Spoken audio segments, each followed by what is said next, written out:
നമ്മളൊരു ദൂരദേശത്തേക്കൊക്കെ യാത്ര ചെയ്യുമ്പോൾ നമ്മൾക്കൊരു പരിചയമില്ലാത്ത ഒരു കാര്യത്തിലേക്കൊക്കെ ഉള്ള ഇടപെടലുകളിലേക്കൊക്കെ നാം മുൻപോട്ട് പോകുമ്പോൾ അതിൽ നമുക്ക് മുൻപേ സുപരിചിതനായ ഒരു വ്യക്തി നമ്മെ സഹായിക്കാനുണ്ടെങ്കിൽ നമുക്കത് ഏറെ സന്തോഷം നൽകുന്നതാണ്.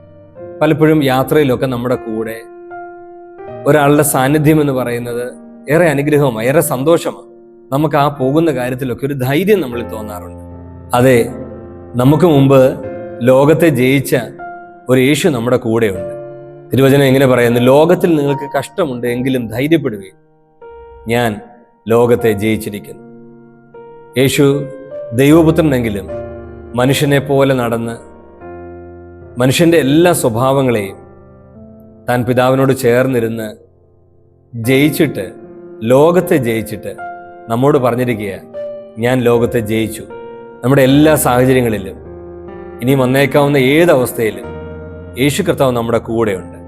നമുക്ക് ഉറപ്പിച്ചു പറയാം, യേശു ജയിച്ചതുകൊണ്ട് ഞാനും ജയിക്കും. കർത്താവ് അനുഗ്രഹിക്കട്ടെ. ആമേൻ.